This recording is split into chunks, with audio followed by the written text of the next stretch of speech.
Hey guys, beautiful day here in Austin. Let's check out the heat map. Got the dogs outside with me today. The heat map, there's not a lot of red on the heat map, is there? Financials a little bit. Long bond, TLT, just a little bit, but pretty much it's pretty good look on this. So let's check the Defiance funds. We'll start with JEPY. So these guys sold options for $34 at the 55.12 strike. It's a funny strike, I know, but I think it's a flex option. In any event, right now the market's trading at 55.22, so it's out of the money.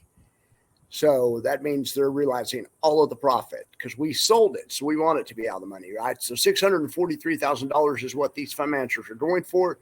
It's what they're achieving right now, but it does bring them to negative 55 cents a share on the month. The dividend estimate is $2.74.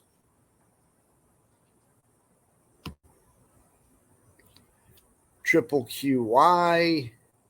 These guys sold the 18.910 strike. Okay. And right now the market's trading well above that, 19.083. So that's out of the money, which is great. So these guys, these managers are realizing the entire 1.8 million, which is great. This brings this fund, Triple QY, to negative 23 cents a share on the month. Also, the dividend estimate is $2.83, which comes to 95%. All right, so now let's look at IWMY. These guys sold the 21.10 strike. They received $23. Right now the market's trading at 21.01. So this one's 9 points in the money, right? And it's that number right there, 8.79 in the money. So these managers are trying to make 1.3. At this point, they're only realizing 851,000 of it, about a third of it. All right, well, that's better than, they're doing as well as the other funds, but it's better than having a loss. These guys are down 68 cents a share on an earnings per share basis. We have the dividend estimate at $3.11, which is 105%. That's crazy, isn't it? I checked all those this morning before I came on here. I'm pretty sure that those are good estimates, but we'll see. Now, and I haven't checked this one in a while, but these guys these guys have 1,600 short options at the 70 strike. They received $2.14. So they trade USO, which is oil futures, really.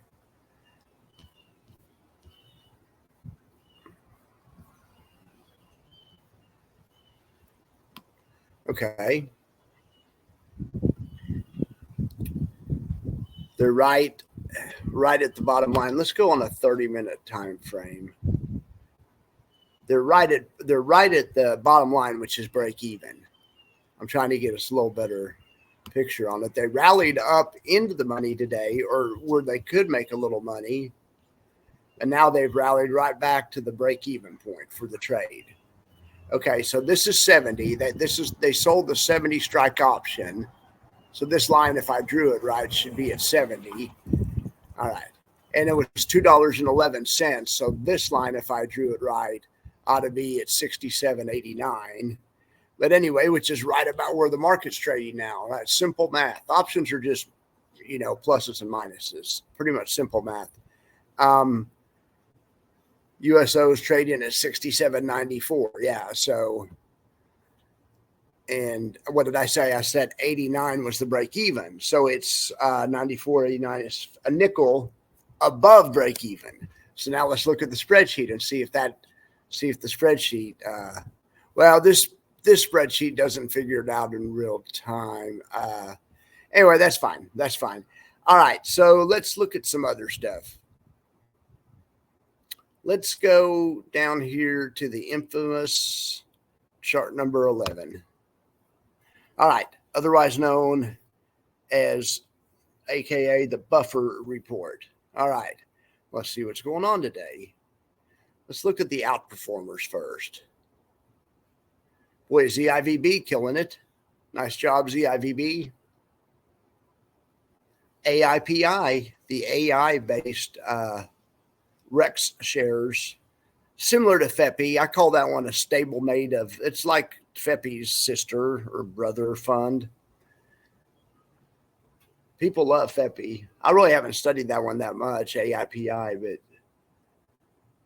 it's been doing well recently on the buffer report. Look at this, triple QT outperforming the benchmark. That's awesome. As is QDTE. Triple QT is actually outperforming the benchmark and QDTE by 2 bips. But, well, it's a great day for those target funds.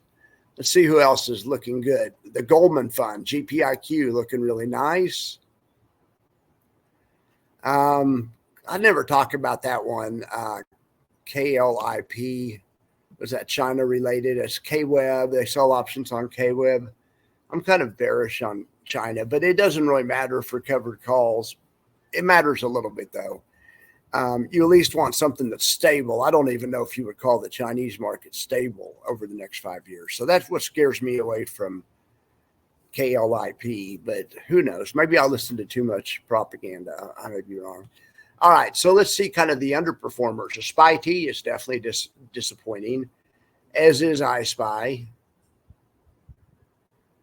You know, SVOL does a good job every day, but today it's doing a little less good than less well than it usually does. YMAX is also kind of taking on the chin today, only up 41 bips when the Nasdaq's up 3.5 times that much. Okay, so I had a question about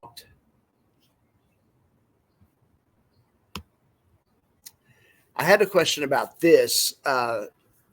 This chart. So this chart's pretty cool. It shows you the cumulative change for the month. It goes back to August 30th and a measure that whatever the price was that day, and it measures between that day and this day, either the NAV's up or down. Okay. But then it adds in if there's been a dividend paid, and if there was a dividend paid, then it adds it back in. So it just measures cumulative return for the month. So the first one over here is the benchmark. So the S&P started off, the first day is actually the same as the daily return also, because it's only one day. First day was down 2.12%. But then by the next day we were down 2.27. Then by the next day we dropped a little bit further to 2.57. Then the next day was a big drop. We were down 3.47. And you can see graphically there that then we bounced a little bit, but then 2 days later we actually hit 3.52 down. But then, and that was yesterday, and then we're bouncing back today. We're only down 2.5 today, but this is the benchmark. This is how other ones, this is one thing to compare it to. So if you looked at SVOL, you would have to say SVOL is underperforming the benchmark, which is good in a down market. So it's doing better, right? All right. So if you looked at ZIVB, you'd have to say ZIVB is outperforming the benchmark, bad in a down market. All right. So, and ZIVB is fine, but it's just real sensitive to volatility. I mean, it's riskier than SVOL. I'd say about 3 times as risky as SVOL. Not that there may not be a place for it or whatever, but all right. THTA. Now, this one is also kind of sensitive to volatility, but right now it's worked its way out of it's almost back to even. It's actually one of the highest ones on the month. In fact, it's so high, I don't even believe it. It's got to be a mistake. There's no way. I try to catch all this stuff before I come on here, but every day there's something like this. So this is showing THTA is down 21 bips, and that was as of yesterday. I guess that's right. THTA down 21 bips. Well, it's actually, yeah, that's right. Look at that, down 21. Okay. And it actually is as of today. I guess if it's afternoon, it throws in today's prices into this engine. Okay, well, that's great. So actually that is, so THTA is the best performing fund over this month of these little ones we follow. It's impressive because that includes XDTE, right? Everybody loves XDTE so much.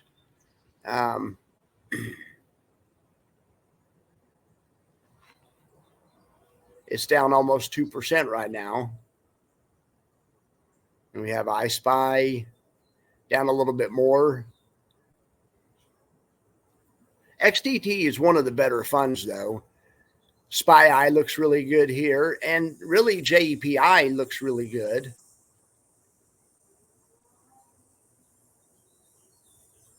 I would say you'd have to say JEPI, XDTE, SPY.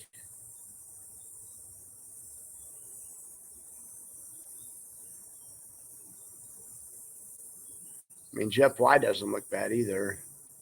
But really, THTA is the best looking one. I would say it's THTA. Then after that, some of these other ones look pretty similar. JEPY, XDTE, SPY. But yes, this is just the daily change, and it's cumulative. So it's for the month. So at some point, that will start going up. If the market turns around and rallies, it looks like in THTA, we might start getting the graph pointed the other way, which would be nice, right?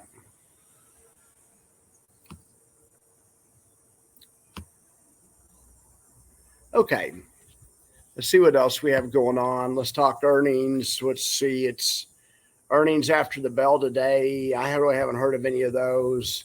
But then we have Kroger, Signet, and CAL. What is that? CalPERS or something? Restoration Hardware. Oh, those are before the open tomorrow, Kroger and Signet. Anyway, then after the close is Adobe.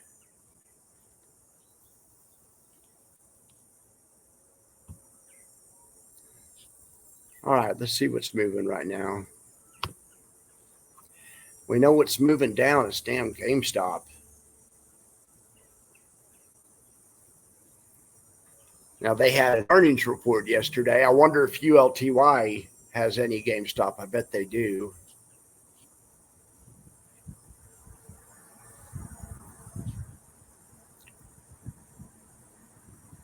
VIX and VIVIX are down also, which is a good sign for the market. That generally means the market's bullish. Oh, speaking of that,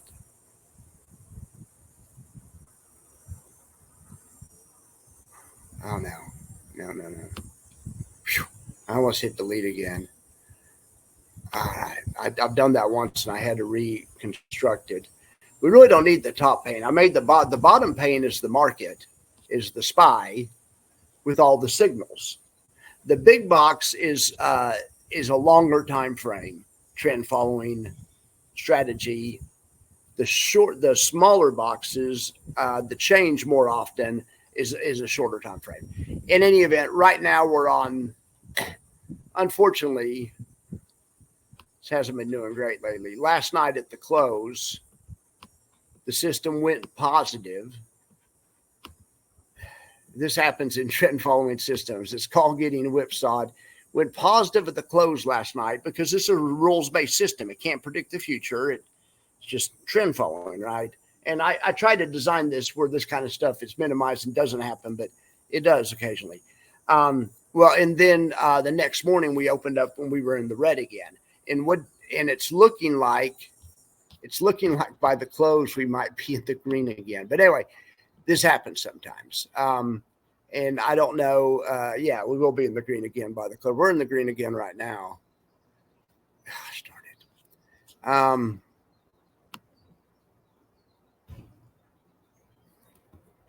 All right. Well, but basically it's just been giving mixed signals.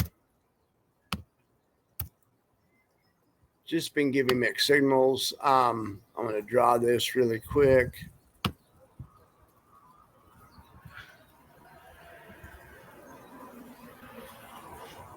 Okay.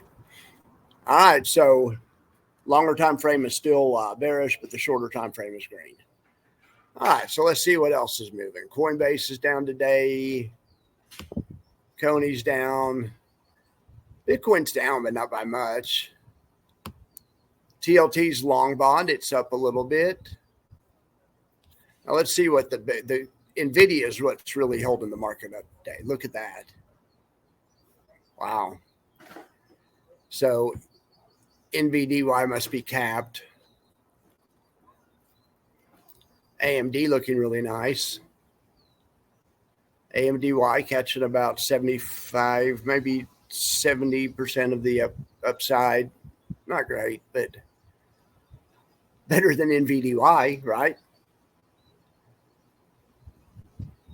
Amazon up a solid more than 2%. Look at that. That Amazon chart looks really good. All right. I'll be back later, probably this evening, with an update. We'll see how we close, or maybe here in a little while. All right, guys. Thank you for being here. I appreciate your patience, or I appreciate you for being here. You guys weren't patient. I've been trying to do this since 11 o'clock. It's my patience. Anyway, I appreciate you guys for being here.